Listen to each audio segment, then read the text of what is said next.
그날 아침 나는 커피를 내리기 전에 립스틱을 먼저 발랐다. 거울 속 입술에 고동색 한 겹이 얹히자 새벽 공기보다 먼저 내 심장이 깨어났다.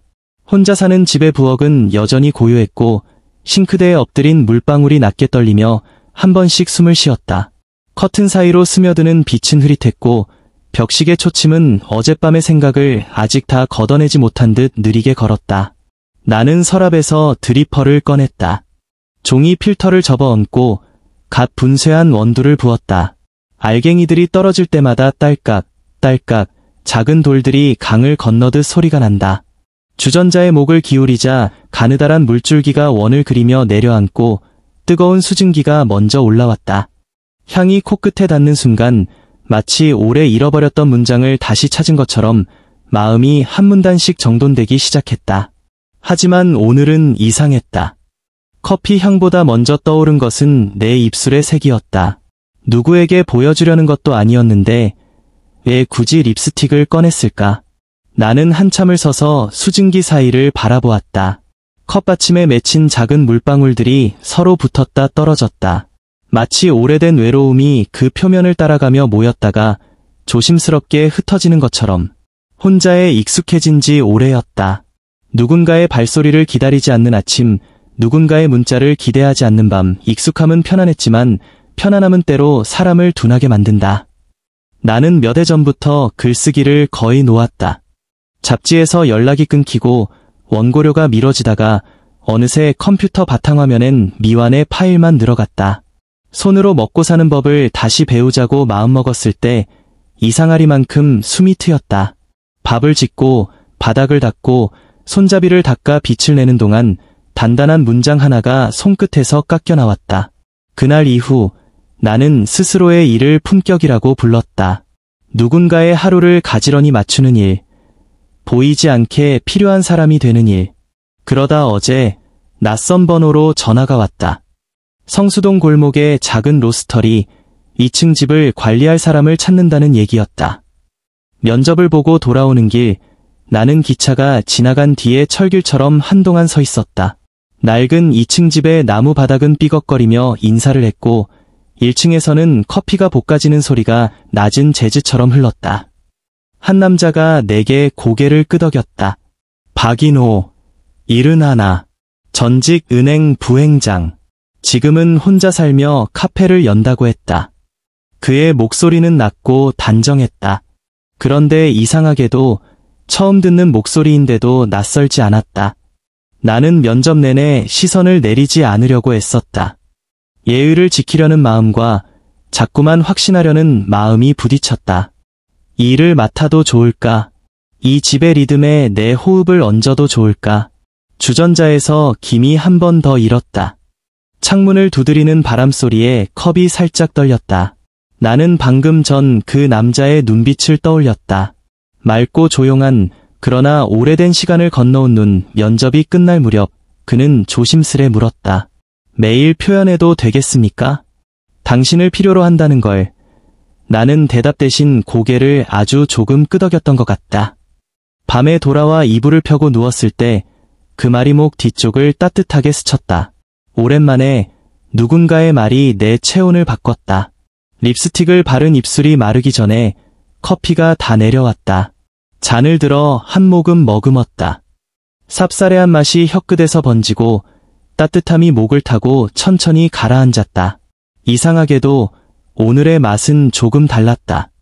다르다고 느끼는 나 자신이 먼저 달라진 건지도 몰랐다. 나는 컵을 받침 위에 놓고 가방을 챙겨 현관에 섰다. 문고리를 잡은 손끝이 잠시 멈췄다. 출근이라 부르기엔 낯설고 시작이라 부르기엔 조금 이른 아침. 나는 거울을 훑듯 창문에 비친 내 얼굴을 한 번 더. 문을 여는 성수동 골목은 이른 시간인데도 커피 냄새로 먼저 깨어 있었다. 철길을 따라 낱낮은 담벼락 위로 고양이 한 마리가 천천히 걷고 골목 끝에 오래된 2층 집은 벽돌마다 시간을 품은 듯이 붉었다. 1층 창 안쪽에서는 로스터가 둔탁하게 돌고 있었다. 둥둥 원두가 통 속을 굴러가는 소리와 함께 은은한 연기가 골목으로 흘러나왔다. 문 손잡이는 차가웠고 초인종은 오래된 종소리처럼 낮게 울렸다. 곧장 발걸음 소리가 계단을 타고 올라왔다. 수진 씨 맞으시죠? 올라오세요. 아래층에서 올라온 그는 문을 열며 살짝 옆으로 비켜섰다. 그 순간 볶아진 원두향이 그의 셔츠 사이로 스며와 내 코끝을 살짝 건드렸다. 집안은 넓지 않았지만 곳곳이 숨을 쉬었다. 주방과 거실이 반 걸음 차이로 이어져 있었고 낡은 창틀에는 햇빛이 가늘게 솟았다. 싱크대에는 깨끗한 행주가 4번 접혀 있었고 개수대 가장자리는 물때 하나 없이 말끔했다. 나는 손끝으로 상판을 한번 훑었다. 나무결이 매끈했고 기름기는 없었다. 누군가 이미 오래전부터 이 공간을 조용히 아껴왔다는 느낌이 먼저 들었다. 그는 내게 실내화를, 나는 가방에서 작은 수첩을 꺼냈다. 오늘의 동선을 그려넣고 필요한 세제를 확인하고 빨래 바구니의 위치를 묻고 커피 머신 청소 주기를 체크했다. 그는 내가 묻기도 전에 말했다. 아침에는 제가 7시에 내려갑니다. 그때 커피 한 잔 내려주시면, 점심은 간단히 샌드위치로, 저녁은 반찬 2가지면 충분합니다. 나는 메모 옆에 작은 점을 찍었다. 7시, 핸드드립 중배전. 무의식처럼 손이 움직였고 그가 내 볼펜 끝을 한번 바라보았다. 부엌. 작은 서랍을 열자 면장갑과 고. 나는 방을 하나씩 훑었다. 짐. 그는 잠깐 아래층으로 내려갔다가 로스터리의 잔향을 데리고 다시 올라왔다. 향이 오늘은 유난히 좋네요. 그가 말하자마자 나는 물을 끓였다. 종이 필터를 접어 드리퍼에 얹고 분쇄한 원두를 고르게 펼쳤다. 물을 살짝 붓자 표면이 봉긋하게 부풀었다. 개화. 나는 그 단어를 속으로 중얼거렸다. 뜨거움이 닿자 향이 피고 향이 피자 마음이 폈다. 잔을 내밀 때 그의 손끝이 잔의 바닥을 받치며 내 손등에 열을 스쳤다. 아주 짧게, 그러나 분명히. 나는 잔을 놓고 한 걸음 물러섰다. 그는 향을 먼저 맡고 그 다음 한 모금 마셨다. 오늘 향이 아주 좋네요. 같은 말이었지만 이번엔 다른 온도였다. 칭찬이 아니라. 시계바늘이 7시를 누르자 아래층 문 여닫는 소리가 잦아들었다. 하루가 움직이기 시작하는 소리. 나는 고무장갑을 벗고 손을 씻었다. 물이 손등을 스칠 때 이상하게도 립스틱의 색이 다시 떠올랐다. 커피보다 먼저 깨어난 내 마음이 이 집의 리듬에 한 박자 맞춰 들어가고 있었다. 첫날 나는 그렇게 조용히 이 집의 호흡을 배웠다. 첫날 오전 나는 싱크대 및 서랍을 정리했다. 세제와 솔, 새 장갑과 걸레가 크기대로 맞춰 들어가자 서랍 레일이 부드럽게 닫혔다. 닫히는 순간 아래층에서 방금 내린 에스프레소 향이 올라왔다. 커피의 첫 향은 늘 짧다. 그러나 짧기 때문에 더 선명하다. 그 선명함을 따라 거실 쪽으로 고개를 돌리자 계단참에서 그의 발소리가 올라왔다. 나무 계단이 발뒤꿈치에 맞춰 낮게 울었다. 그는 문간에 서서 잠시 숨을 고르고 가볍게 웃었다. 이에선 향이 더 또렷하군요. 나는 행주를 새로 접어 상판 모서리에 놓았다. 간격을 맞추려고 행주 끝을 조금 당기는 동안 그의 시선이 잠깐 내 손끝을 스쳤다. 빠르게 사라질 줄 알았던 그 짧은 시선이 묘하게 오래 남았다. 사람의 눈빛이란 결국 시간을 데운 온기인지도 모른다. 나는 손끝에 남은 그 온기를 무심한 척물로 씻어냈다. 그러나 물이 손등을 흘러내릴 때 더 선명해진 건 물의 촉감이 아니라 내 심장이었다. 그는 식탁에 작은 쪽지를 놓고 내려갔다. 종이에 눌린 글씨는 절제되어 있었고 획끝이 곧았다. 필요한 거 있으면 메모해주세요. 나는 잠깐 펜을 들었다가 창틀골이 약간 헐겁습니다라고 적었다. 펜촉이 종이를 미세하게 긁고 잉크가 번지지 않았다. 그 문장 옆에 쓸까 말까 하다가 한 줄을 더 적었다. 아침 커피 오늘 아주 좋았습니다. 적고 나서 괜히 지웠다. 지운 자리에는 종이결이 조금 거칠어졌다. 마음을 썼다가 지우면 흔적은 남는다. 그 흔적을 감추는 법은 아직 잘 모른다. 정돈을 마치고 거실 유리문을 닫을 때 밖에서 비가 한두 방울 떨어지기 시작했다. 유리 위로 빗점이 터지며 동그라미를 만들었다. 처음엔 희미했지만 점점 선명해졌다. 그때 아래층 문이 열리며 어린 손님 둘이 웃음소리를 끌고 들어왔다. 비 온다. 고향 소리가 골목을 지나가듯 가벼웠다. 나는 유리 너머로 그들을 보다가 문득 카운터 뒤에 선 그의 옆얼굴을 보았다. 손님에게 설명할 때 입술이 맺는 둥근 발음, 잔을 씻을 때 손목이 만들던 작은 원, 계산을 마치고 고개를 숙이는 각도. 조용한 사람의 리듬은 남의 하루를 요란하게 만들지 않는다. 그래서 더 오래 남는다. 정오 무렵, 그는 위층으로 잠깐 올라왔다. 젖은 공기가 좁은 현관을 먼저 채웠다. 양손에 작은 화분을 들고 있었다. 로즈마리와 민트였다. 부엌 창가에 두면 좋을 것 같아서요. 나는 화분 받침을 씻고 창턱을 닦았다. 로즈마리를 살짝 건드리자 손가락에 향이 묻었다. 그가 가까이 서서 말했다. 향이 좋죠? 나는 고개를 끄덕이며 그 향을 코끝에 다시 가져갔다. 향은 짧게 스치듯 지나갔고 그 지나감이 오히려 오래 머물렀다. 그는 내 어깨 너머로 창밖을 보았다. 빗소리가 커지네요. 그의 숨이 아주 가볍게 내 목덜미 쪽 공기를 흔들었다. 실수 같았고 그래서 더 조심스러웠다. 나는 한 발 옆으로 비켜섰다. 그는 아무 말 없이 고개만 아주 천천히 끄덕였다. 거리를 잴 줄 아는 사람은 마음을 서두르지 않는다. 오후엔 빨래를 돌리고 시트를 개었다. 면이 손바닥 위에서 부드럽게 미끄러졌다. 시트를 들었다 놓을 때마다 내 어깨와 팔이 천천히 따뜻해졌다. 따뜻함의 출처가 온전한 노동인지 아니면 초인종 너머의 시선인지는 알 수 없었다. 그러나 두 가지가 섞일 때 사람은 덜 외로워진다. 해가 기울 무렵 아래층의 음악이 조금 더 느린 재즈로 바뀌었다. 나는 계단참에 서서 잠시 그 느림을 들었다. 느림의 끝에는 누군가의 기다림이 있다. 기다림은 이름을 묻지 않는다. 다만 자리를 비워둔다. 그날의 마지막 정리는 문손잡이를 닦는 일이었다. 금속 표면에 내 얼굴이 흐릿하게 비쳤다. 립스틱은 아침보다 색이 연해졌지만 모양은 더 단정했다. 문밖에서 발소리가 멈추고 노크가 났다. 실례합니다. 그였다. 그는 한 발짝 문턱에 머무른 채 말했다. 저녁 드시고 가세요. 비가 와서요. 말끝이 낮게 흘렀다. 거절이라는 단어는 입술 끝까지 왔다가 빗소리에 젖어 사라졌다. 대신 나는 아주 짧게 답했다. 그럴까요? 그는 그 짧은 대답을 긴 안도처럼 받았다. 그리고 그대로 내려가지 않고 내 얼굴을 한 번 더 보았다. 그 눈빛이 내 안에 어떤 오래된 서랍을 조용히 열었다. 첫 향보다 오래 남는 건 첫 시선이었다. 저녁 준비를 시작하기 전에 나는 앞치마 끈을 묶었다. 매듭이 약간 치우치자 다시 묶었다.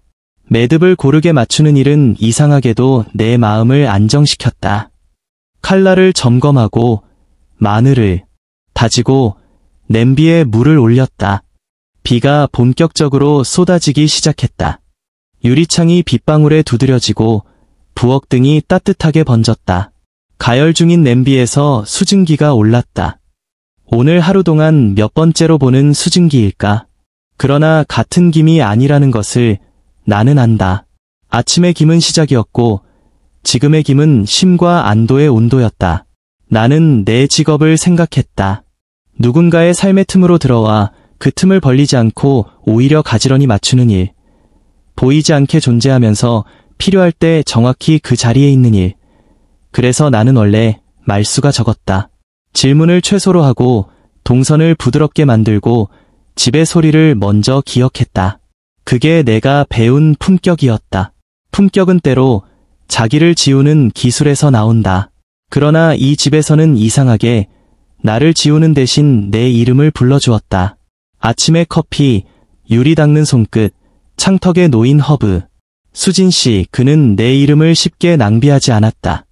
한 번 부를 때마다 작은 의미가 실렸다. 사람을 존중하는 방식은 결국 호명의 기술에서 나온다. 나는 그 기술에 자꾸 흔들렸다. 냄비가 끓자 불을 줄이고 간을 보았다. 소금 한 꼬집이 모자랐다. 소금병을 들려는 순간 등 뒤에서 낮은 목소리가 들렸다. 너무 가까이 갔나요? 그는 어느새 문간에 서 있었다. 비에 젖은 공기가 그의 셔츠에 내 숨 사이로 들어왔다. 나는 고개를 돌리지 않고 말했다. 괜찮습니다. 말은 괜찮다고 했지만 내 손목은 조금 굳었다. 그는 한 발 물러서서 싱크대 가장자리에 등을 기대었다. 거리를 확인하고 나서야 나는 소금병 뚜껑을 열었다. 근사치가 맞춰지는 순간 마음이 조금 풀렸다. 식탁을 차리고 밥을 덜고 국을 떠서 올렸다. 그는 맞은편에 앉았다. 창밖에서 빗소리가 더해지고 아래층 음악은 거의 들리지 않았다. 우리는 당연한 말들로 저녁을 시작했다. 맛이 어떻다, 오늘 손님이 어땠다, 내일 장을 보러 가야 한다. 당연한 말은 사람을 지루하게 만들지 않는다. 오히려 지키고 싶게 만든다. 지루함을 두려워하지 않는 관계가 결국 오래간다. 내가 그걸 너무 늦게 배운 것인지도 모른다.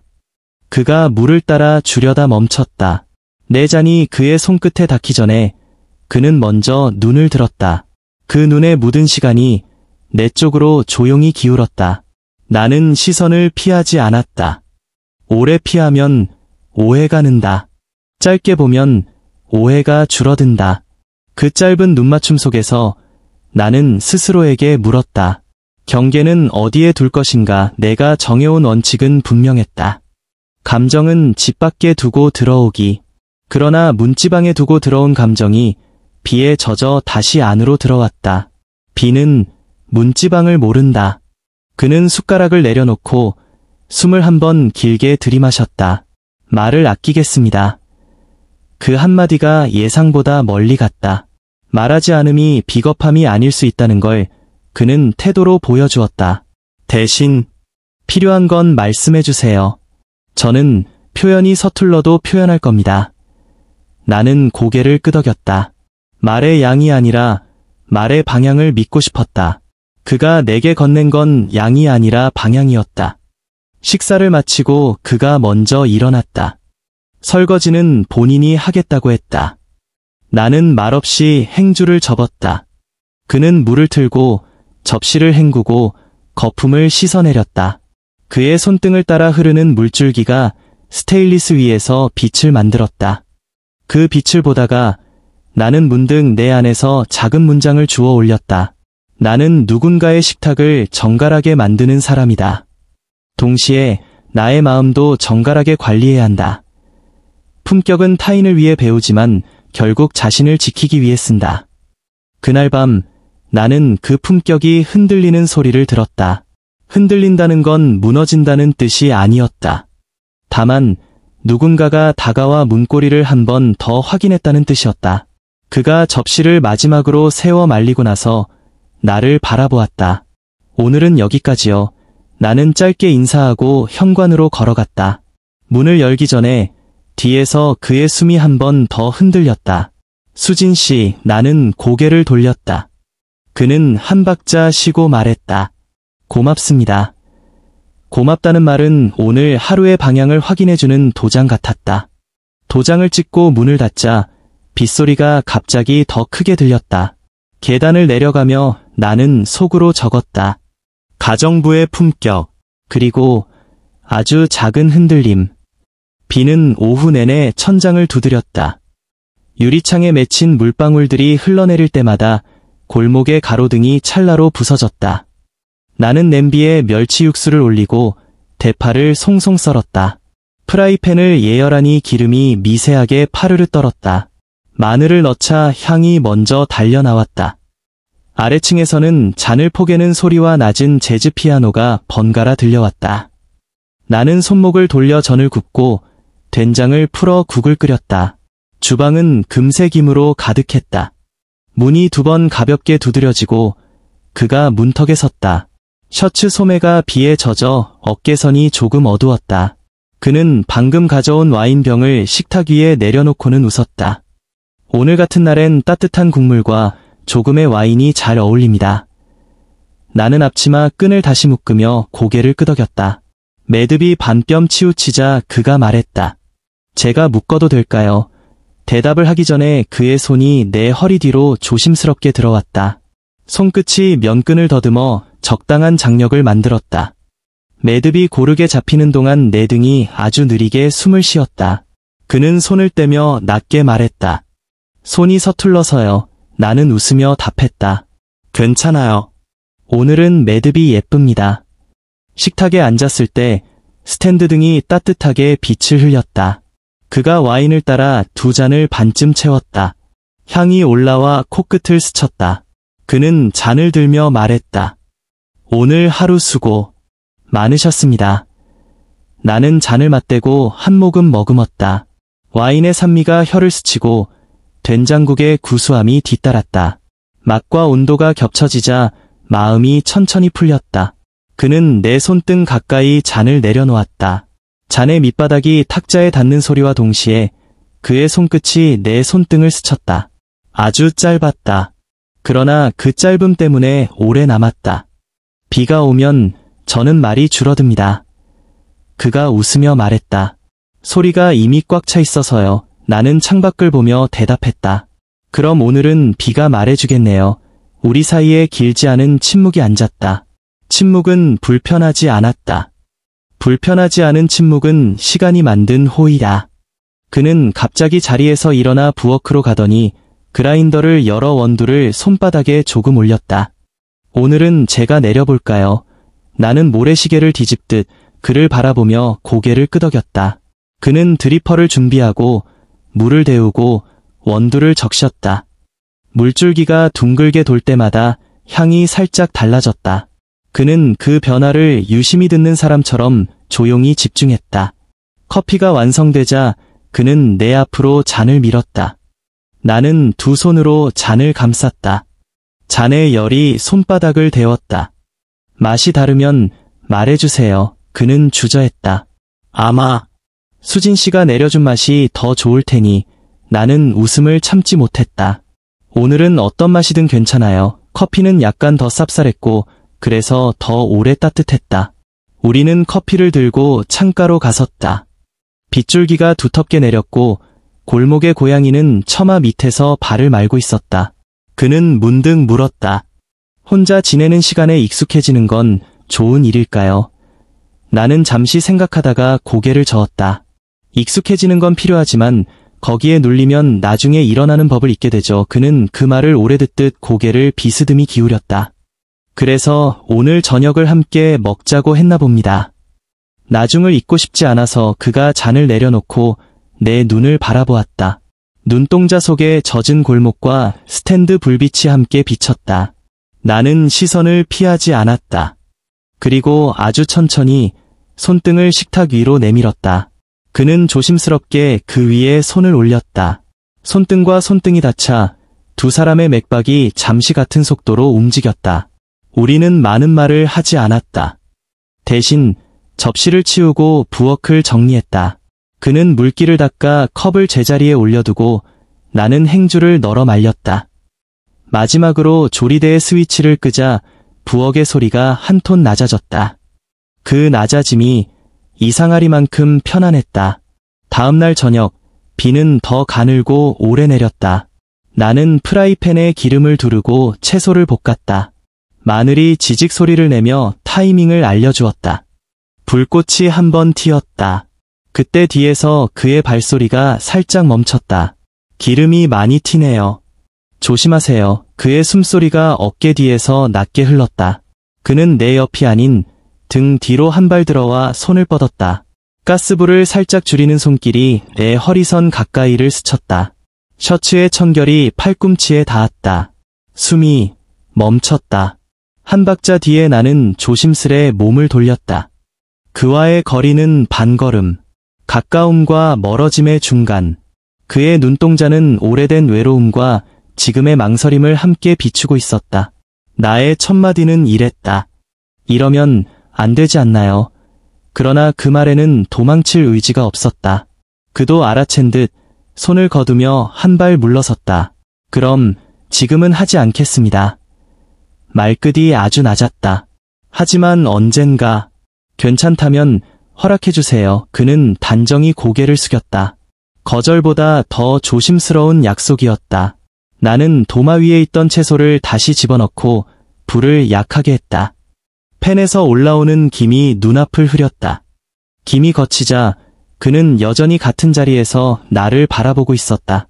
우리는 아무 말 없이 각자의 자리를 지켰다. 나는 접시를 꺼내고 그는 젓가락을 놓았다.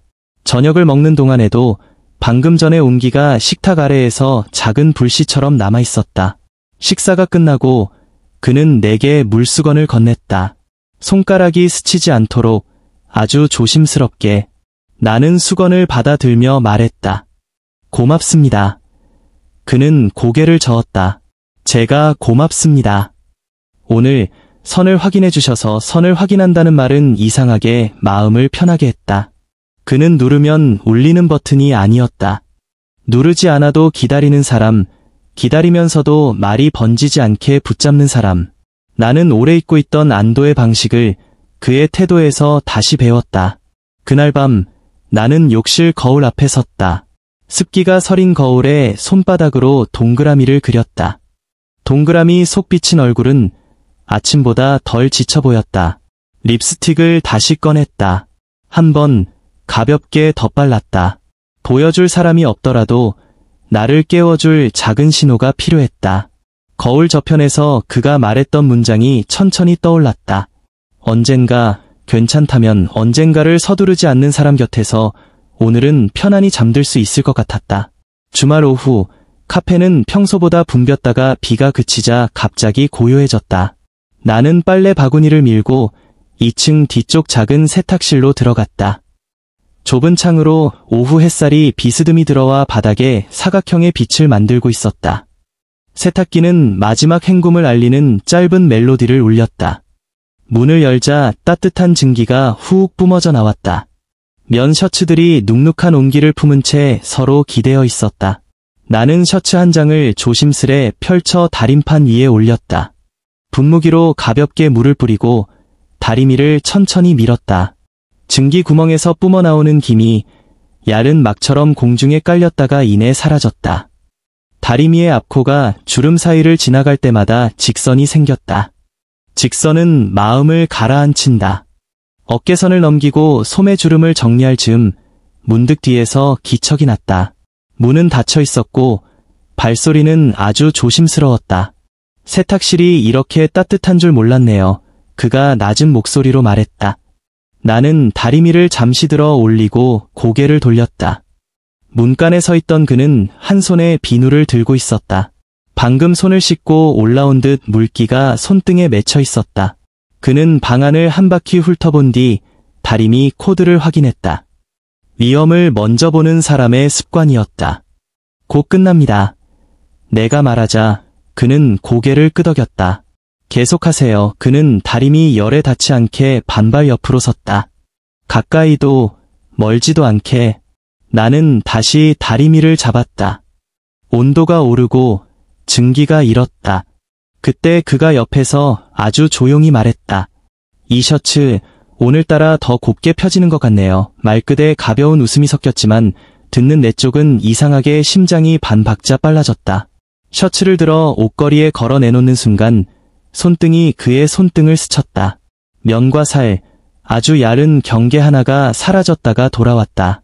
아무 일 없다는 듯 셔츠가 흔들리며 제자리로 갔다. 그러나 아무 일 없다는 듯 지나가지 못하는 것들이 있다. 우리는 동시에 숨을 조금 들이켰다. 공기가 좁은 세탁실 안에서 작은 파문처럼 일렁였다. 그는 말없이 옆에 셔츠를 집어들었다. 접힌 자국이 남아있는 하단을 손바닥으로 천천히 쓸었다. 그의 손바닥이면 조직을 따라 움직일 때 내 눈길이 그 손을 따라갔다. 남자의 손이 아름답다고 느꼈던 순간들이 떠올랐다. 물을 붓는 손, 잔을 씻는 손, 나의 잔을 건네던 손. 나는 다리미를 내려놓았다. 쇠바닥이 받침에 닿으며 작은 금속성이 울렸다. 이상한 생각을 했습니다. 그가 말했다. 만약 어느 날 수진 씨가 다른 집으로 간다면 제 셔츠에 남는 주름은 오늘처럼 펴질 수 있을까 하고요. 말은 가벼웠지만 가벼운 척하는 무게가 있었다. 나는 셔츠의 옆선을 잡고 고개를 들었다. 그의 얼굴이 가까웠다. 눈동자 속에 햇빛 사각형이 작게 박혀 있었다. 어쩌면 그 사각형은 지금 우리 둘의 거리였는지도 모른다.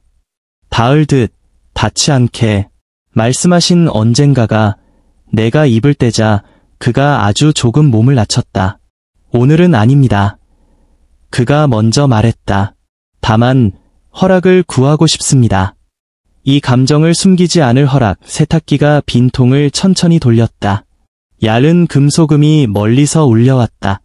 나는 잠깐 눈을 감았다가 떴다. 숨을 내쉬며 말했다. 숨기지 않아도 좋습니다. 대신 서두르지 않는다는 약속. 그는 고개를 끄덕였다. 약속은 길게 하지 않았다. 그러나 고개 끄덕임은 오래 남았다. 그는 한 걸음 다가와 다림판 옆에 셔츠를 가만히 내려놓았다. 그리고 아주 조심스럽게 내 뺨 쪽으로 손을 올렸다가 멈췄다. 허락을 기다리는 손, 기다림을 아는 사람의 손. 나는 그 손등을 살짝 감싸 쥐었다.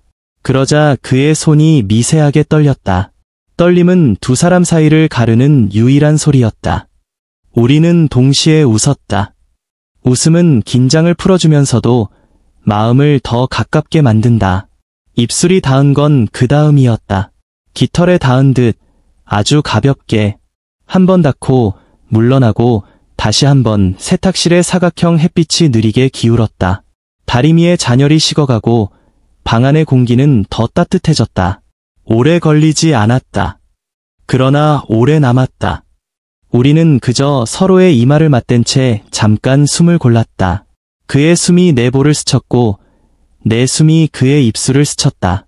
사랑이라는 단어를 아직 꺼내지 않았는데도 사랑의 온도는 이미 방 안에 있었다.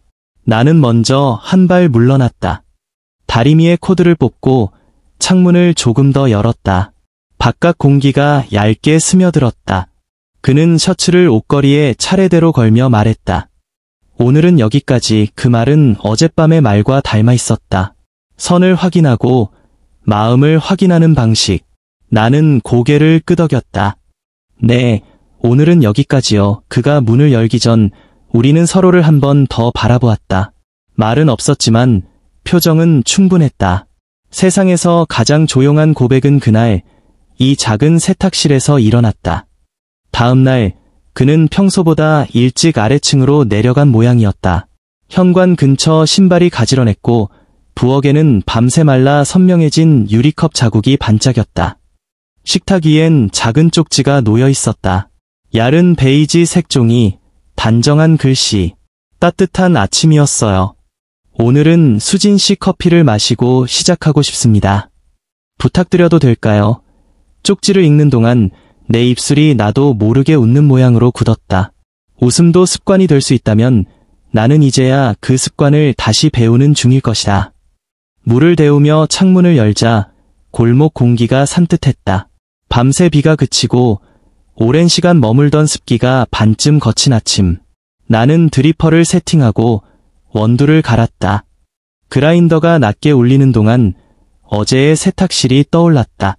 빛, 증기, 다리미의 길, 그리고 아주 짧은 입맞춤. 생각이 길어지지 않도록 나는 물줄기의 속도를 조절했다. 물이 원을 그리며 내려앉자 향이 먼저 올라왔다. 향은 다정하다. 다정한 것은 대체로 조용하다. 잔 2개를 준비했다. 하나는 위층, 하나는 아래층. 쟁반에 올려 계단을 내려갈까 하다가 먼저 그의 잔만 가져가기로 했다. 1층 문을 열자 벨 소리가 짧게 울렸다. 카운터 안에 선 그가 고개를 들었다. 손님은 아직 없었다. 그는 깜짝 놀란 듯 웃었다. 예상보다 빨랐네요. 나는 잔을 건넸다. 요청하셨으니까요. 그는 양손으로 잔을 받아 들고 향을 먼저 맡았다. 눈을 아주 잠깐 감았다 뜨고 한 모금 마셨다. 그리고 거의 속삭이듯 말했다. 오늘은 정말 좋네요. 우리는 많은 말을 하지 않았다. 아침은 원래 말을 아낀다. 대신 그는 계산대 옆에 작은 봉투 하나를 꺼내 내게 건넸다. 안에는 열쇠고리가 들어있었다. 로스터리 로고가 작은 음각으로 새겨진 둥근 나무 조각. 위층 비상문 열쇠입니다. 필요할 때 쓰세요. 저 없을 때도 편히 나는 잠깐 망설였지만 결국 받았다. 받는다는 건 믿는다는 뜻이고 믿는다는 건 책임진다는 뜻이다. 열쇠가 손바닥에 닿는 순간 오늘의 리듬이 어제와 달라졌다는 걸 알았다. 점심 무렵 골목으로 햇빛이 깊게 내려앉았다. 나는 빨래를 걷고 침구를 털어 햇볕 냄새를 들였다. 부엌에 돌아와 싱크대를 정리할 때 전화 진동이 가볍게 울렸다. 화면에는 현주라는 이름이 떴다. 딸아이의 목소리는 늘 분명했다. 엄마, 주말 비었다고 했죠? 내일 저녁에 갈게요. 엄마 얼굴 보고 싶어서 짧은 통화가 끝나고 나는 잠깐 부엌 의자에 앉았다. 새로 배운 웃음 습관이 잠시 굳었다가 천천히 풀렸다. 마음 한쪽이 알맞게 조였다. 내 사랑이 누군가의 기준을 통과해야 하는 현실을 나는 잘 안다. 그래도 이번에는 도망치고 싶지 않았다. 도망치지 않는 사랑이야말로 내 나이에서 배워야 할 마지막 품격인지도 모른다. 저녁 무렵 그는 평소보다 조금 일찍 올라왔다. 문턱에서 신발을 벗으며 묻지도 않은 말을 했다. 내일 따님이 오신다면서요. 나는 놀라서 웃었다. 언제 들으셨어요? 그는 아래층에서 들은 통화의 마지막 인사말을 흉내냈다. 저는 커피 향보다 소리에 먼저 깨어나는 사람이라서요. 농담이었지만 그 농담 속에는 배려가 있었다. 그는 덧붙였다. 천천히 가요. 오늘은 커피만. 그는 자신이 먼저 조심하는 법을 아는 사람이었다. 조심성은 사랑의 반대말이 아니라 사랑의 전제라는 걸 나는 이제야 안다. 밤이 내려앉자 골목의 고양이가 창턱 아래에서 길게 하품을 했다. 나는 싱크대를 닫고 행주를 헹궈 널었다. 손에 물기가 말라갈 때 오늘 하루에 남길 문장을 떠올렸다. 달라진 건 커피 맛이 아니라 커피를 건네는 우리의 방식이었다. 그리고 덧붙였다. 내일 나는 나의 이야기를 내 딸에게도 건넬 것이다. 조용하지만 흔들림 없는 목소리로. 현관문이 열리자 먼저 커피 향이 딸의 어깨 위로 가볍게 얹혔다. 현주는 코끝을 스치고 지나가는 향을 한 번 맡고는 신발을 벗었다. 여기 생각보다 포근하네. 말은 가볍게 했지만 눈은 빠르게 움직였다. 부엌의 정리 상태, 식탁 위에 올려둔 작은 쪽지, 창턱에서 자라고 있는 로즈마리와 민트, 행주가 널린 각도. 집의 숨을 읽는 눈이었다. 엄마 방 보여줄래? 현주는 내 손을 잡고 방으로 걸어갔다. 이불이 단정했고 베개 커버는 어젯밤 갈아 끼운 그대로였다. 그녀는 침대 모서리를 한번 눌러보더니 웃었다. 딱 엄마네. 각 잡힌 평온, 말투는 농담이었지만 농담 속에서 무언가를 더듬는 손길이 있었다. 나는 서랍을 열어 티스푼을 고르고 물을 올렸다. 컵에 허브티를 넣고 기다리는 동안 현주는 창밖 골목을 내려다보았다. 아래 1층이 그 카페지? 사장님이 직접 로스팅한다는. 고개를 끄덕이자 그녀는 팔짱을 끼고 내 얼굴을 돌아봤다. 엄마, 저 사람 어떤 사람이야? 나는 컵을 그녀 앞으로 밀며 답했다. 조용하고 정확하고 존중을 먼저 말하는 사람이야. 그녀의 눈썹이 아주 살짝 올라갔다. 존중. 나는 고개를 끄덕였다. 내 이름을 쉽게 부르지 않아.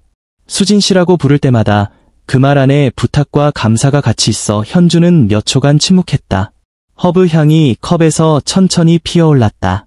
엄마한테 묻고 싶은 게 있어. 그녀는 컵을 양손으로 감싸쥐며 말했다. 엄마, 그분이 엄마의 외로움을 달래는 사람인지 엄마와 함께 외로움을 건너려는 사람인지 구분돼? 질문은 날카로웠고 동시에 다정했다. 나는 숨을 천천히 들이쉬었다. 구분하려고. 아직 듣고 있어. 근데 적어도 한 가지는 분명해. 서두르지 않아. 어떤 때는 기다리는 기술만으로도 사람을 안심시키더라. 저녁 무렵 우리는 집 근처 작은 식당에 자리를 잡았다. 창밖에는 빗방울이 간헐적으로 떨어졌다. 현주는 물을 한 모금 마신 뒤 본론으로 들어왔다. 엄마, 진지한 거지? 그럼 내가 봐야겠어. 그 사람 눈. 나는 웃음이 났다. 내가 평가하는 거니? 평가까지는 아니고 그냥 확인. 엄마의 시간을 누구와 나눌 건지 그녀의 말은 어른스러웠고 내 마음 한가운데를 단정히 건드렸다. 괜찮아. 봐, 나는 그렇게 말하면서도 심장이 아주 느리게 속도를 높이는 걸 느꼈다.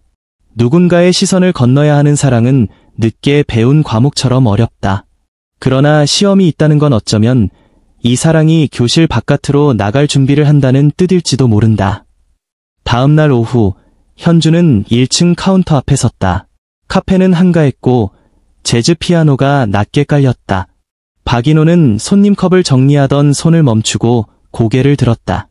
안녕하세요. 그는 먼저 가볍게 인사했다. 현주는 고개를 숙였다. 어머니 이야기 많이 들었습니다. 그는 그 말에 고개를 저었다. 제가 더 많이 들었습니다. 말끝에 웃음이 짧게 붙었다. 억지로 붙인 호의가 아니라 진짜로 조심하는 웃음. 현주는 카운터 위에 올려둔 작은 메모 패드를 힐끗 보았다. 체크되어 있는 청소주기, 다음 주 원두 입고일, 비상 열쇠 2층이라는 짧은 필기. 그녀는 시선을 거두고 물었다. 어머니가 여기서 편하신가요? 그분이 편하시도록 제가 배워가는 중입니다. 그는 그렇게 답했다. 속도와 방향에 대한 문장, 재빨리 떠올려서 꺼낸 말이 아니었다. 오래 생각해온 서술 같았다. 현주는 두 손을 모아 카운터에 올렸다. 어머니는 오랫동안 스스로를 잘 지키신 분이에요. 제 기준은 간단해요. 그 지키는 방식을 바꾸라고 강요하지 않는 사람인지 인호는 조용히 고개를 끄덕였다. 강요 대신 부탁을 배우겠습니다. 그리고 현주는 잠깐 숨을 고르고 덧붙였다. 사랑이라는 말을 이로와 헷갈리지 않는지 그는 대답하지 않았다. 대신 물을 끓이고 드리퍼를 준비했다. 원두를 적실 때 향이 한 박자씩 달라졌다. 그는 물줄기의 속도를 아주 미세하게 조절하며 말했다. 위로는 지나가라고 등을 두드리고 사랑은 옆에 앉아 등을 기대게 하죠. 저는 옆에 앉아 있겠습니다. 현주는 대답 대신 컵을 들어 향을 맡았다. 눈이 아주 잠깐 부드럽게 흔들렸다. 오늘은 믿어보겠습니다. 그녀는 그렇게 말하고 2층으로 올라왔다. 문이 닫히자 나는 숨을 내쉬었다. 어땠어? 현주는 어깨에 머리를 살짝 기댔다. 엄마, 그 사람, 말과 말 사이를 조용히 채우는 사람이네. 나는 웃으며 그녀의 손을 잡았다. 우리 천천히 가자. 현주는 고개를 끄덕였다. 엄마가 웃을 수 있으면 나는 기다릴 수 있어. 밤이 깊어가는 시각, 휴대전화 화면이 짧게 빛났다. 테라스로 나와 줄 수 있을까요? 오늘은 얼굴만 보고 싶어서. 나는 문틈으로 딸의 숨을 확인했다. 고른 숨, 담요를 가슴까지 끌어올려준 뒤 조용히 문을 닫았다. 테라스 문을 열자 밤 공기가 양팔을 가볍게 감쌌다. 아래로 카페 간판 불빛이 노랗게 흔들리고 잔상처럼 남은 빗물이 난간에서 작게 반짝였다. 그는 작은 트레이에 차 두 잔을 올려두고 기다리고 있었다. 카모마일이에요. 오늘은 커피 말고 우리는 난간 쪽 의자에 나란히 앉았다. 불빛이 얼굴 옆선을 부드럽게 감싸고 멀리서 기차가 지나가는 소리가 아주 작게 들렸다. 그는 손을 무릎 위에 포개놓고 잠시 침묵했다. 침묵은 사과도 설명도 아니었다. 그냥 오늘 하루의 소리를 덜어내는 시간이 필요했을 뿐. 오늘 따님이 내게 물었습니다. 그가 먼저 입을 열었다. 사랑과 위로를 헷갈리지 않느냐고. 그는 웃지도 긴장하지도 않았다. 다만 눈동자가 선명했다. 저는 헷갈리지 않으려 합니다. 위로는 사라질 때 고마움을 남기고 사랑은 머물 때 책임을 남기니까요. 말이 끝날 때 차에서 동그란 김이 한 번 올라왔다. 나는 컵을 감싸 쥐었다. 책임이라니 오래된 단어네. 오래되었지만 낡지 않았으면 합니다. 그는 의자에서 반바퀴 몸을 돌려 나를 바라봤다. 수진 씨, 저는 서두르지 않겠습니다.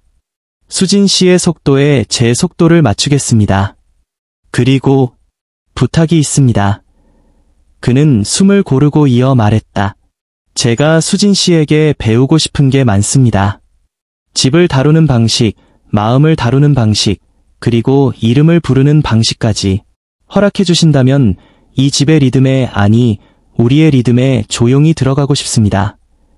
나는 오래 그 말을 들었다. 말의 양이 아니라 방향을 다시 확인했다. 방향은 내 쪽으로, 그러나 덤비지 않고 기다리며 왔다. 나도 말해줄게요. 나는 컵을 놓고 두 손을 무릎 위에서 포겠다. 나는 혼자에 익숙해지는 법을 오래 배웠어요.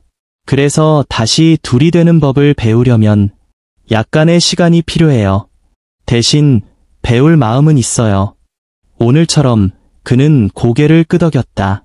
고개 끄덕임이 밤 공기 속에서 작은 등불이 되었다. 그는 손을 내밀지 않았다. 대신 아주 천천히 내 쪽으로 몸을 기울였다. 기다림의 자세. 나는 그 기다림 위에 손을 올렸다. 손등과 손바닥이 맞닿자 한때 세탁실에서 스쳤던 떨림이 이번에는 더 낮고 편안한 박자로 돌아왔다. 우리는 말을 줄였다. 멀리서 바람이 간판끈을 살짝 건드렸다. 그 작은 소리까지 함께 들었다. 한 가지만 더 말씀드려도 될까요? 그가 조심스럽게 물었다. 나는 고개를 끄덕였다. 이 감정은 위로가 아니라 사랑입니다. 그는 사랑이라는 단어를 가볍게 꺼내지 않았다. 단어의 무게를 손바닥에서 재본 사람처럼 천천히 내려놓았다. 나는 눈을 감았다가 떴다. 알아요. 오늘은 그걸 내 딸도 조금은 알았을 거예요. 말한 뒤 내 목소리가 아주 가볍게 떨렸다. 떨림은 부끄러움이 아니라 기꺼움이었다. 그는 미소를 짓고 고개를 숙였다. 고맙습니다. 우리는 한동안 테라스 난간에 팔을 얹고 밖을 내려다봤다. 골목 끝 벚나무 가지가 바람을 타고 작게 흔들렸다. 커튼 너머로 위층 방의 스탠드 등이 따뜻한 타원을 만들었다. 나는 속으로 오늘의 문장을 한 줄 썼다. 사랑은 옆에 앉아 등을 기대게 하는 기술이었다. 그리고 그 문장 옆에 작은 점을 하나 찍었다. 오늘의 합의, 오늘의 허락. 방으로 돌아오기 전 그는 자리에서 일어나 잔을 정리했다. 내일 아침엔 제가 먼저 내릴게요. 익숙한 말이었다. 그러나 오늘의 목소리는 더 깊었다.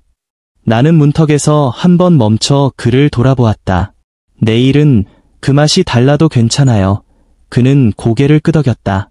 같이 배우면 같아질 겁니다. 문이 닫히고 손잡이가 조용히 제자리로 돌아왔다. 복도에 남은 커피와 허브차의 향이 겹쳐졌다. 나는 가볍게 웃었다. 겹쳐지는 향은 갈라졌던 시간을 천천히 봉합했다. 봄비디 골목 끝 벚나무에서 흘러내리던 날 1층 칠판 메뉴에 새로운 글씨가 올라갔다. 오늘의 추천, 수진 블렌드. 분필가루가 가볍게 날리자 젊은 손님 둘이 서로 눈치를 보며 웃었다. 이거 이름 예쁘다. 그 말이 유리문을 통해 위층까지 올라왔다. 나는 창턱을 닦다가 잠깐 손을 멈췄다. 이름은 쉽게 붙이지 않았다. 오래 맛보고 오래 맞춰본 끝에야 붙였다. 바닐라의 은근함과 초콜릿의 깊이가 반 박자씩 뒤따르는 배전. 쓴맛이 먼저 오지 않고 따뜻함이 먼저 오는 레시피. 그 한 잔이 우리가 서로를 다루는 방식을 닮았으면 했다. 현주는 주말마다 들렀다. 처음 둘러보던 눈빛의 경계는 조금씩 풀렸고 대신 세심한 질문이 늘었다. 오늘은 산미가 살짝 더 있네. 인호는 웃었다. 원두로트가 바뀌었어요. 대신 물줄기를 조금 얇게 했습니다. 둘의 대화는 자연스러웠고 나는 그 자연스러움 속에서 자주 조용해졌다. 누군가를 가족으로 받아들이는 일은 박수로 끝나는 이벤트가 아니었다. 매주 조금씩, 한 잔씩 말의 온도를 맞추는 일이었다. 이웃의 소문은 늦게, 그러나 분명히 도착했다. 2층에 계시는 분, 그분이래. 나이가. 그래도 속삭임은 철기를 건너오는 바람처럼 틈틈이 집 안으로 스며들었다. 우리는 맞받아치지 않았다. 대신 더 조심했고 더 일정하게 움직였다. 아침 7시 핸드드립, 점심 간단한 샌드위치, 저녁 반찬 두어 가지. 창턱에 로즈마리는 물을 과하게 주지 않았고 민트는 햇살을 너무 오래 두지 않았다. 생활의 정확함은 낯선 시선을 이길 때가 많았다. 어느 날은 계산대 앞에서 중년 부부가 소곤거리다 나갔다.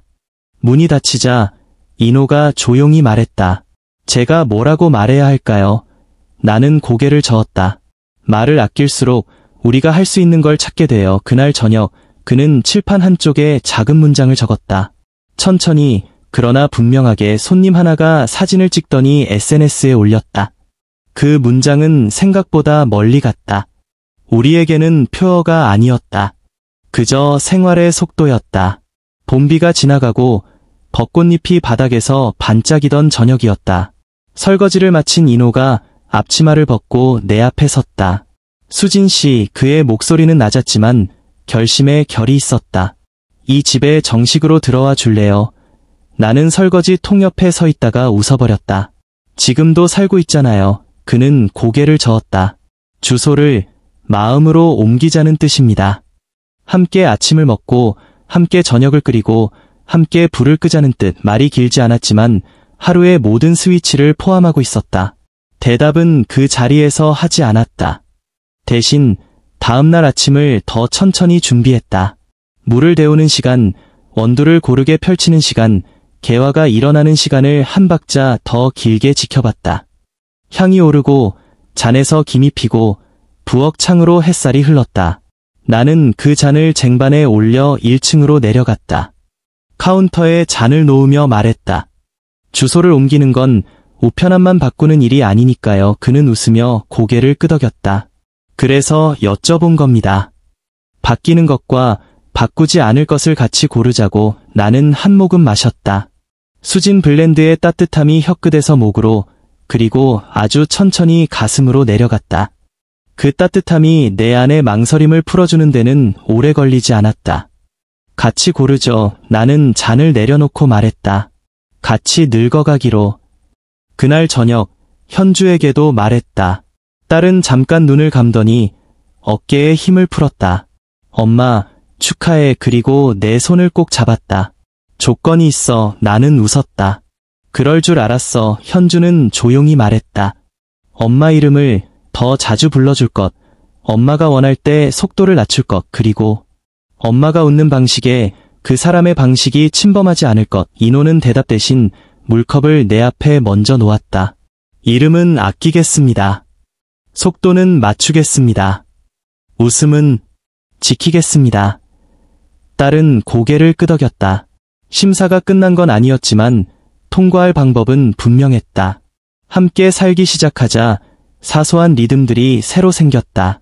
밤에 책장을 넘기는 소리, 새벽에 원두를 갈 때의 낮은 잉, 우편물에 무더운 잉크 냄새, 세탁기 탈수의 마지막 회전. 나는 그의 셔츠를 다릴 때 단추 구멍의 가장자리를 한 번 더 눌러주었다. 그 작은 곡선들이 하루의 구두점을 닮았기 때문이다. 그는 문을 닫을 때 손잡이가 딸깍 제자리로 돌아오는 소리를 확인했다. 닫힘은 고립이 아니었다. 닫혀 있어야 잠들 수 있었고 잠들어야 내일 열 수 있었다. 어느 밤 인호가 조용히 말했다. 나에게도 손을 놓치지 않던 때가 있었어요. 그는 사진 한 장을 꺼냈다. 젊은 시절의 한강 둔치, 검은 슈트, 옆에 웃는 얼굴. 사진은 오래되었지만 미소는 낡지 않았다. 함께 늙자고 했는데 혼자 늙게 되었죠. 나는 사진을 두 손으로 받았다. 빛바랜 감정이 새로운 온기 위에 조심스레 놓였다. 이제는 같이. 나는 그렇게 말했다. 말이 끝난 뒤 우리는 오래 침묵했다. 침묵은 빈칸이 아니었다. 서로의 문장을 서로의 속도로 읽는 시간이었으니까. 그 다음 주말 칠판 메뉴 아래 작은 종이 안내가 하나 더 붙었다. 수진 블렌드, 은은한 바닐라, 짙은 초콜릿, 따뜻함이 먼저 오는 한 잔. 손님 한 명이 마시고 나가며 말했다. 이 커피는요, 만드는 사람의 마음이 먼저 느껴져요. 그 말이 위층까지 또렷하게 들려왔다. 나는 그 문장을 조용히 따라 해보았다. 마음이 먼저 온다. 아침에 립스틱보다 더 먼저 오는 어떤 것, 그 어떤 것이 우리의 하루를 바꾸고 있었다. 밤이면 여전히 그는 먼저 다가와 나를 안아주었다. 나는 그의 어깨 안에서 숨을 쉬고 그는 내 머리칼을 손등으로 한번 빗어주었다. 우리는 오래된 몸짓으로 새로운 약속을 만들었다. 선을 확인하고 마음을 확인하는 방식. 날이 더워지자 테라스의 허브들은 잎을 더 냈다. 로즈마리는 향을, 민트는 시원함을. 향과 시원함 사이 우리의 속도는 변하지 않았다. 천천히, 그러나 분명하게. 어느 늦은 오후, 창밖으로 봄비이 둥글게 떨어질 때 인호가 내 이름을 불렀다. 수진, 실을 떼고 부르는 첫 호명. 깜짝 놀라 돌아보니 그는 멋쩍게 웃었다. 허락 없이 불렀네요. 나는 고개를 저었다. 허락이 있었어요. 오래전부터 이름을 부르는 방식이 바뀌자 집의 온도도 아주 조금 바뀌었다. 부엌의 불꽃이 한 단계 낮아졌고 창틀의 먼지가 덜 물었다. 삶이 더 천천히, 더 깊게 자리를 잡았다. 밤, 스탠드 불빛 아래서 나는 립스틱을 꺼냈다. 경계선에 맞춰 가볍게 한 번, 그리고 티슈로 살짝 눌러 고정했다. 거울 속 입술에 오래된 색이 앉자 마음이 먼저 깨어났다. 커피보다 먼저, 내일도, 모레도, 그 다음도. 우리는 같은 집에서 다른 속도를 맞추며 같은 방향으로 늙어가기로 했다. 말이 아니라 생활로. 여름의 초입, 창틀에 햇빛이 길게 고여있던 아침이었다. 나는 거울 앞에서 립스틱을 먼저 꺼냈다. 경계선에 맞춰 한번 티슈로 가볍게 눌러 고정했다. 색이 입술에 앉자 마음이 먼저 깨어났다. 커피보다 먼저. 부엌으로 내려가 드리퍼를 준비하고 종이 필터를 접어얹고 원두를 고르게 펼쳤다. 물을 얇게 부으면 표면이 봉긋하게 부풀었다. 개화. 나는 그 단어를 속으로 한 번 더 불렀다. 뜨거움이 닿자 향이 피고 향이 피자 마음이 폈다. 오늘도 하루의 리듬은 그 순서대로 시작되었다. 나, 향, 그리고 둘. 1층 칠판의 분필가루는 전날의 문장을 그대로 품고 있었다. 천천히, 그러나 분명하게. 인호는 가게 문을 열며 먼저 손잡이를 확인했다. 딸깍. 닫힘과 열림 사이의 정확한 소리. 나는 유리문을 닫고 테이블 가장자리를 한 번 더 훑었다. 물결 무늬가 햇빛에 반짝이자 누군가의 발소리가 골목에서 성큼 다가왔다. 첫 손님이 문을 밀었다. 수진 블렌드여. 주문을 받는 그의 목소리는 낮고 온도 있었다. 잔이 데워지고 물줄기가 둥글게 돌고 향이 가게 안쪽까지 퍼져나갔다. 향이 닿는 자리마다 우리의 지난 시간이 얇게 겹쳐 앉았다. 점심 무렵 현주가 들렀다. 습관처럼 카운터 모서리를 손가락으로 2번 톡톡 두드리고는 웃었다. 오늘은 산미가 반걸음 뒤로 물러났네. 인호는 고개를 끄덕였다. 수율이 살짝 달라졌어요. 대신 온도를 2도 낮췄습니다. 둘은 커피의 언어로 서로의 마음을 확인했다. 나는 그 대화 속에서 잠시 조용해졌다. 언어가 다정하면 침묵도 다정해진다. 현주는 컵을 내려놓고 내 손을 한번 꼭 잡았다. 엄마, 잘 지내네. 그 말은 지나가는 인사가 아니라 통과 도장이었다. 통과는 끝이 아니라 시작이라는 것을 우리는 이미 알고 있었다. 이웃의 속삭임은 여전히 골목의 모서리에 앉아 있었다. 나이가, 그래도, 직업이, 문장들이 바람에 실려오다 창틀에서 힘을 잃고 떨어졌다. 우리는 맞서지 않았다. 대신 매일의 정확함으로 집을 지켰다. 아침 7시 핸드드립, 점심에 빵결 정리, 저녁에 행주 널기, 신발 앞끝이 나란히 줄을 맞추는 일, 로즈마리에 물을 과하지 않게 주는 일. 정확함은 변명 대신 삶을 보여준다. 사소한 것들이 나란히 설 때 사람의 마음도 나란히 선다. 하루는 작은 일들로 채워졌다. 택배를 받아 라벨을 떼고 새 잔을 드릴 때 칠판의 가격표를 고치고 고장난 창틀 고리를 갈고 누수 점검을 예약하고 커튼의 먼지를 털고 가끔은 1층 손님에게 신문을 건네며 안부를 묻는 일. 나는 저녁이면 셔츠를 다렸다. 다리미 앞코가 단추 사이를 지나가며 곡선을 만든다. 곡선은 문장을 부드럽게 만든다. 인호는 설거지를 마치면 내 앞에 물컵을 먼저 놓았다. 투명한 물 속에 천장이 뒤집혀 들어가는 것을 바라보다가 우리는 종종 같은 타이밍에 숨을 쉬었다. 같은 숨은 과장이 아니라 생활의 합이었다. 어느 늦은 오후, 눈발 같은 바람이 골목을 훑고 지나가던 때였다. 중년의 손님이 수진 블렌드를 마시고 자리에서 일어났다. 문을 나서기 전 그가 유리문 앞에서 돌아섰다. 이 커피는요, 만드는 사람의 마음이 먼저 느껴져요. 그 말은 멀리 가지 않아도 좋았지만 2층까지 또렷이 들려왔다. 나는 설거지통 옆에서 그 문장을 그대로 따라했다. 마음이 먼저 온다. 언젠가 아침에 립스틱보다 더 먼저 온 것, 그 어떤 것은 더 이상 비밀이 아니라 우리의 하루였다. 현관 옆거리에 나란히 걸린 앞치마는 저마다의 매듭을 기억했다. 처음엔 내가 묻고 다음엔 그가 묻고 이제는 서로의 매듭을 어긋나지 않게 맞추는 일이 자연스러워졌다. 매듭을 풀 때 우리는 말수가 줄었다. 매듭은 풀리는 소리를 내지 않기 때문이다. 대신 손끝의 기억이 소리를 대신했다. 오늘은 여기가 단단했네. 오늘은 조금 느슨했네. 그렇게 알았다.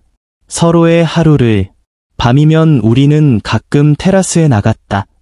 허브 화분 사이로 바람이 지나가고 난간 아래 간판 불빛이 둥글게 흔들렸다. 멀리서 기차가 지나가는 소리가 아주 작게 이어지다 끊겼다. 그 끊김이 좋았다.